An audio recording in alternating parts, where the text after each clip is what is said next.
Hi hello നമസ്കാരം. Anna's kitchen സ്റ്റോറീസിന്റെ പുതിയ വീഡിയോയിലേക്ക് എല്ലാവർക്കും സ്വാഗതം.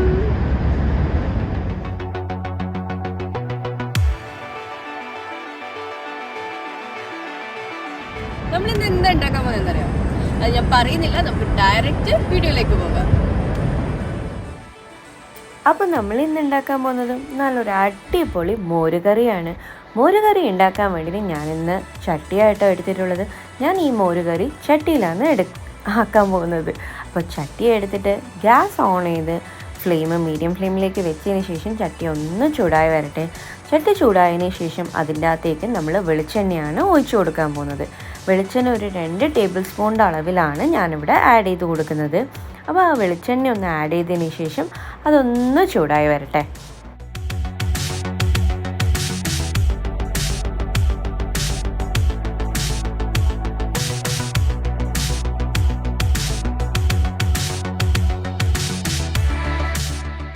അപ്പോൾ നമ്മൾ വെളിച്ചെണ്ണ നന്നായി ചൂടായി വന്നിട്ടുണ്ട്. ഇനി ഇതിലേക്ക് നമ്മൾ കടുവാണ് പൊട്ടിച്ചു കൊടുക്കാൻ പോകുന്നത്.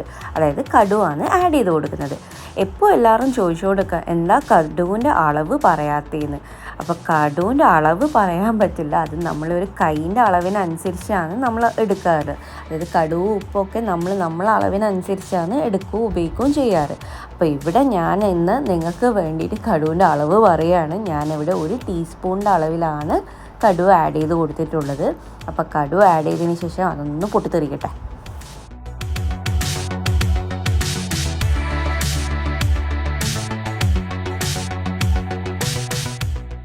അപ്പോൾ നമ്മൾ കടുവയുടെ പൊട്ടിത്തെറിച്ച് കഴിഞ്ഞിട്ടുണ്ട്. അപ്പോൾ കടുവ പൊട്ടിത്തെറിച്ചതിന് ശേഷം ഞാനിവിടെ കായ്മുളകാണ് ആഡ് ചെയ്ത് കൊടുക്കുന്നത്. ഞാൻ 2 കായ്മുളക് എടുത്തിട്ടുള്ളത് ചെറിയ ചെറിയ കഷ്ണങ്ങളായിട്ട് കട്ട് ചെയ്തിട്ടാണ് ഞാനിവിടെ ആഡ് ചെയ്ത് കൊടുക്കുന്നത്. നിങ്ങൾക്ക് എരിവ് താല്പര്യം ഉണ്ടെങ്കിൽ കൂടുതലും ആഡ് ചെയ്യാം.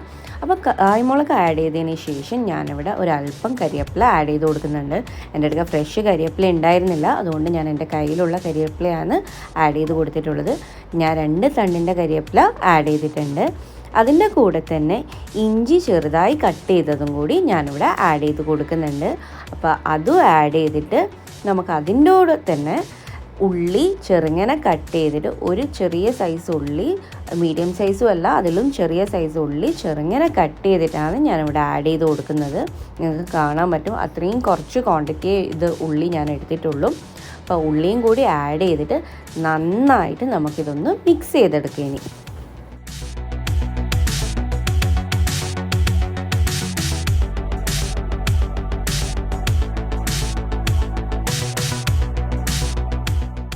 അപ്പോൾ നന്നായി മിക്സ് ചെയ്തതിന് ശേഷം ഞാനിവിടെ എൻ്റെ പാകത്തിനുള്ള ഉപ്പാണ് ഇനി ആഡ് ചെയ്ത് കൊടുക്കാൻ പോകുന്നത്.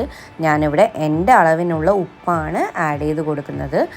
നിങ്ങളെ പാകത്തിനുള്ള ഉപ്പ് ആഡ് ചെയ്ത് കൊടുക്കണം. നമ്മൾ മോര് ചേർക്കുന്നതിന് മുന്നേ തന്നെ ഞാനിവിടെ ഉപ്പ് ആഡ് ചെയ്ത് കൊടുക്കുന്നുണ്ട്. അപ്പം നിങ്ങളത് മൈൻഡിൽ വെച്ചിട്ട് ഉപ്പ് ഈ ഒരു ടൈമാണ് ആഡ് ചെയ്ത് കൊടുക്കേണ്ടത്. ആഡ് ചെയ്തതിന് ശേഷം നന്നായിട്ട് മിക്സ് ചെയ്തെടുക്കാം നമുക്ക്. ഇതൊരു ഈസി ലഞ്ച് ബോക്സ് റെസിപ്പി കൂടിയാണ്. നമുക്ക് പെട്ടെന്ന് ലഞ്ച് ബോക്സ് റെഡിയാക്കാൻ വേണ്ടിയിട്ട് ഒരു മോരുകറിയും ഒരു മുട്ട ഓംലേറ്റും കൂടി ഉണ്ടെങ്കിൽ ലഞ്ചിന് അടിപൊളിയായിട്ടുണ്ടാകും. നിങ്ങൾക്കിത് ലഞ്ച് ബോക്സിൽ കൊടുത്തയക്കാനും പറ്റും.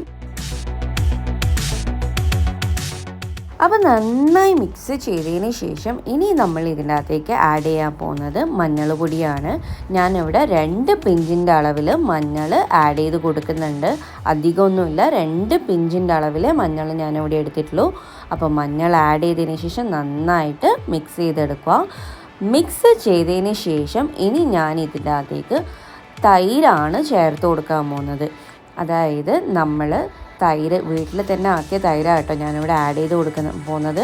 തൈര് ഒരു 2.5 ഗ്ലാസിൻ്റെ അളവിലാണ് ഞാനിവിടെ തൈര് എടുത്തിട്ടുള്ളത്. അതൊന്ന് മിക്സിയിലിട്ട് ജസ്റ്റ് ഒന്ന് ജെർക്ക് ചെയ്തതിന് ശേഷം മാത്രമേ നമ്മൾ ഈ കറിയിലേക്ക്, അതായത് ഈ ചട്ടിയിലേക്ക് ആഡ് ചെയ്ത് കൊടുക്കുന്നുള്ളൂ. ഒന്ന് ജെർക്ക് ചെയ്തെടുത്തിട്ടാണ് നമ്മൾ ഈ ചട്ടിയിലേക്ക് ആഡ് ചെയ്ത് കൊടുക്കുന്നത്. ഞാനിവിടെ എടുത്തിട്ടുള്ളത് 2.5 ഗ്ലാസിൻ്റെ അളവാണ് എടുത്തിട്ടുള്ളത്.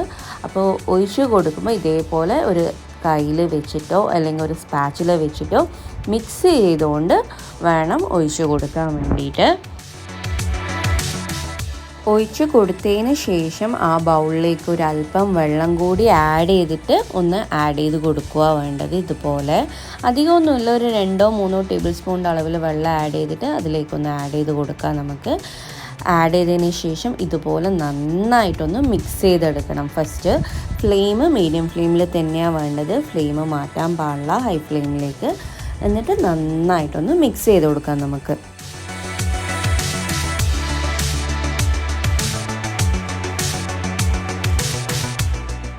നന്നായി മിക്സ് ചെയ്തതിന് ശേഷം നമുക്കിതൊരു 5 to 10 മിനിറ്റ്സ് ഒന്ന് നന്നായിട്ട് ചൂടാക്കി എടുക്കുക വേണ്ടത്. നമ്മൾ മോരുകറിയിലെ റെസിപ്പി ഇങ്ങനെയാണ്, വളരെ സിമ്പിളായിട്ട് പെട്ടെന്ന് നമുക്ക് ആക്കിയെടുക്കാൻ പറ്റുന്ന ഒരു കറിയാണിത്.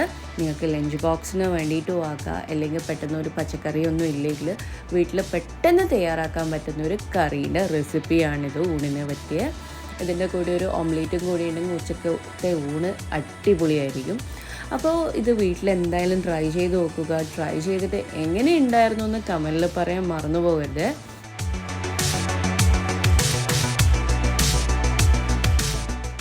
അപ്പം നമ്മൾ മോരുകറി ഇവിടെ തിളച്ച് വരാൻ സ്റ്റാർട്ട് ചെയ്തിട്ടുണ്ട്. അപ്പോൾ തിളച്ച് വന്നതിന് ശേഷം നമുക്ക് ഒരു സ്പാച്ചുല വെച്ചിട്ട് അതൊന്ന് ചെറുങ്ങനെ മിക്സ് ചെയ്ത് കൊടുക്കാം.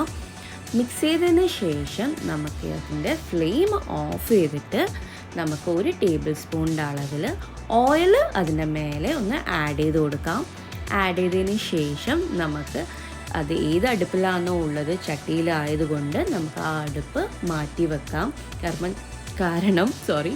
കാരണം ചട്ടിയിൽ ഭക്ഷണം ഉണ്ടാക്കി കഴിഞ്ഞാൽ ഫ്ലെയിം ഓഫ് ചെയ്തതിന് ശേഷം അതേ ചട്ടിയിൽ ആ അടുപ്പിൽ വെക്കാൻ പാടില്ല. ആ ചൂട് എന്തായാലും ചട്ടിയുടെ ചൂടും ഉണ്ടാവും, അടുപ്പിൻ്റെ ചൂടും ഉണ്ടാവും. അതുകൊണ്ട് ചട്ടി മാറ്റി വെക്കുന്നതായിരിക്കും ചട്ടീൻ്റെ ആരോഗ്യത്തിന് നല്ലത്. അപ്പോൾ മാറ്റി വെച്ചാലും അതിങ്ങനെ തിളച്ച് തന്നെ ഉണ്ടാകാൻ നിങ്ങൾക്ക് കാണാൻ പറ്റും. ഇനി നിങ്ങൾക്കിത് സെർവിങ് പ്ലേറ്റിലോ അല്ലെങ്കിൽ സെർവിങ് ബൗളിലോ സെർവ് ചെയ്യാം, അല്ലെങ്കിൽ ഇങ്ങനെ തന്നെ എടുക്കുന്നതാണെങ്കിൽ ഇങ്ങനെ തന്നെ എടുത്തിട്ട് നമുക്ക് യൂസ് ചെയ്യാം. അപ്പം നമ്മളെ മോര് കറി ഇവിടെ റെഡി ആയിട്ടുണ്ട്.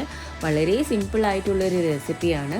ഇതിനെ മോര് കറി എന്നും പറയും, ചില ആൾക്കാർ ഓട്ടുമോരെന്നും പറയും. നിങ്ങൾക്ക് ഇതിനകത്ത് എരിവ് ആഡ് ചെയ്യണമെങ്കിൽ നിങ്ങൾക്ക് പച്ചമുളക് ആഡ് ചെയ്ത് കൊടുക്കാൻ പറ്റുന്നതാണ്. പക്ഷേ എനിക്ക് പൊതുവേ എരിവ് കുറവായതുകൊണ്ടാണ് ഞാൻ എരിവ് ആഡ് ചെയ്യാത്തത്. പിന്നെ എനിക്ക് എരിവ് വേണ്ട, ഞാൻ ഈ ഒരു സ്റ്റൈലിലാണ് കറി ആക്കാറ്. ആ ഒരു റെസിപ്പിയാണ് നിങ്ങൾക്കിവിടെ കാണിച്ചു തന്നിട്ടുള്ളത്. നിങ്ങൾക്ക് എല്ലാവർക്കും ഇഷ്ടപ്പെട്ട് കാണുമെന്ന് ഞാൻ പ്രതീക്ഷിക്കുന്നു.